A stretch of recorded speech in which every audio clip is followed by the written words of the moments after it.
Samsung fixed one of the biggest complaints that a lot of folks have about the S22 Ultra with the S23 Ultra. So, you're probably wondering what that is. They basically took away the curved edge, but they didn't.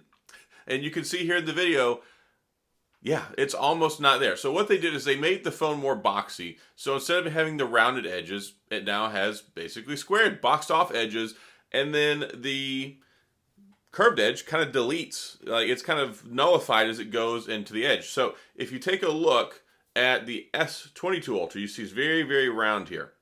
Very, very round. And then we have the curved edge that kind of flows into the actual rounded appearance on the edge of the phone. And a lot of people don't like that. For whatever reason. Not being judgmental, not passing judgment. Like whatever you like. Right? Speak with your money, buy the products you want. I get it. Some folks don't like it because, and I think a lot of people don't like it because of past experiences. Because it used to be pretty bad. When we had some of the older phones, it was a really aggressive curved edge, and continually you would get the ghost touching all the time because you'd be holding it like this in your hand, and then your fingers would inevitably, or the side of your hand would hit the side of the phone, and it would just do wonky things with the screen. And yes, I will admit, for some phones that was really, really annoying way back in the day. It's not really like that so much now because they've gotten so good at how they manage it, especially how they manage the software, especially with the ghost touching and things like that, accidental touching on the screen. It's gotten a lot better. But some people still want it gone. And it's funny because whenever I make videos, I talked about the S22 Ultra, I talked about the S21 Ultra, I've talked about all of them. I've been making videos about these phones for years. And a lot of folks are like, I'm not buying a Galaxy Ultra phone until they get rid of the curved edge. I don't like it that much. I even did a poll a while back, and it was kind of a 50-50 split, which I was surprised by. One of the things that's always been part of the Note for a long time, and has been part now of the Ultra series since it's been taken over on that model, is the curved edge. And I always thought it made the phone more premium. And one thing I liked about the curved edge is it makes it more ergonomic, because whenever you have the curved edge, it makes it easier for your hands to contour over it so you can hold it more easily, and also makes it to where you can get your thumb kind of around there better too. So there are reasons for the curved edge display. Ergonomically, it is a better design for holding it with one hand, which is still a tall task with a really big phone like the Ultra. But now it's pretty much gone. And any ergonomic benefits that it had are gone, because you would get is you would get that curved edge, it would taper off.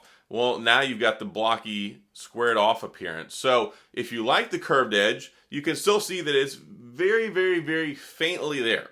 It's almost even something you can't call a curved edge. It's very boxy.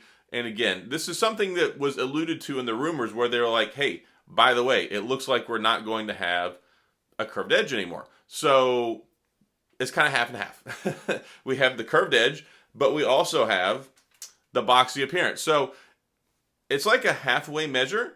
And I don't want to sit here and say, okay, they completely got rid of it, but effectively it kind of nulls out and takes away what most people didn't like about it.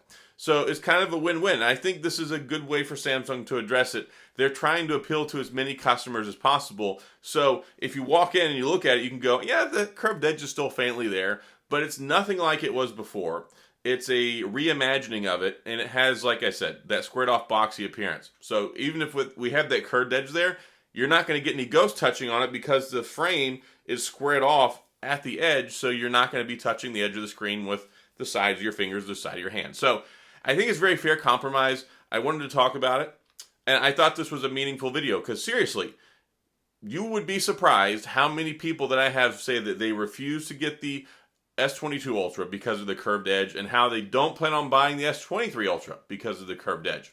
So yeah, so the price is not something that takes away from them wanting to buy it.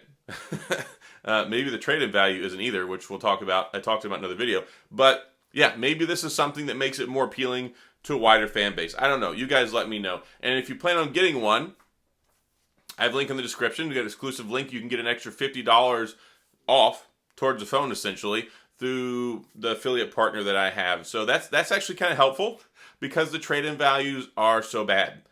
Yes, they're basically giving $500 trade-in credit at Samsung for an S22 Ultra, which is just completely outrageous to me, because the phone was $11.99 last year. That's less than half value. And usually, most people say, okay, if it's half value, just over half value, you throw in the Samsung credit. They cut the Samsung credit in half from last year, and they also cut the value down for the trade-in credit by several $100s. So, yeah, that's not good. Especially when you look at, they're actually taking the Z Fold 4 as well, and they're basically giving you like 700 something bucks credit. That was a $1,799 phone just 5 or 6 months ago, and they're not even giving you, they're giving you like 40% value for that after half of a year. That's insane. So the trade-in value is not good. Really, the best way to go about it, if you're looking to get one, they're not trying to appeal to people who actually just want to do a year-over-year, 6-month upgrade. That's not a very logical thing for most folks to do. Unless you just really want to, and of course you can, and of course if you want, use my link if you want to do that, but otherwise, I don't really recommend it. And I didn't see a whole lot when I was looking at the phone that's just compelling for a year-over-year upgrade. But if you want to, by all means, buy your heart out. I'm here for it. Go for it. I support you. But I kind of don't really support it because it's really not that big of an upgrade to go spend that much money year over year and to throw away with your trade-in value. However, if you can make it work for you, go for it. If you don't care and you just want to YOLO some money at it, I understand. And the carriers actually seem to have the best deals because they're still doing AT&T and T-Mobile. If you have the right plans, and of course trade in a qualifying phone, I got to look and see what a qualifying phone is. But they're giving up to $1,000 of trading credit that way. So if you've got a carrier and you want to get yourself locked into a 2-3 year financing agreement, then yeah. And the thing is now the phones are actually good for 2 or 3 years. It's not like before where you got a 2-3 year get locked into a financing agreement and then the phone's not good. This one should go the distance well beyond that. So, whole nother story for a different day. Hopefully those who hate the curved edge are happy that it's basically as dead as it can be, but still trying to appeal to some people who like the curved edge. Anyway, hopefully you found the video helpful. I wanted to try and make some meaningful stuff and address some of these things that people care about, don't care about.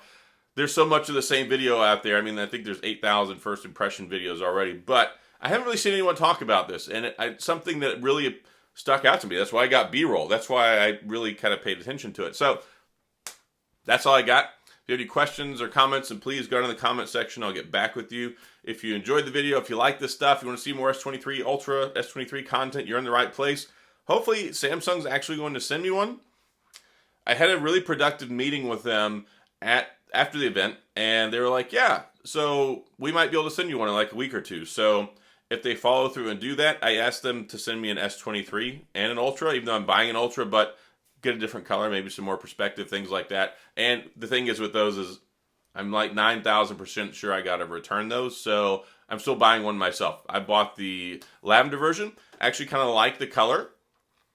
We'll see how everybody else likes all that stuff whenever it shows up, but I just wanted to let you guys know I think I might have made some progress finally. So we'll see if they send me one. Who knows? They might go look at my videos and be like, this guy, we don't like him.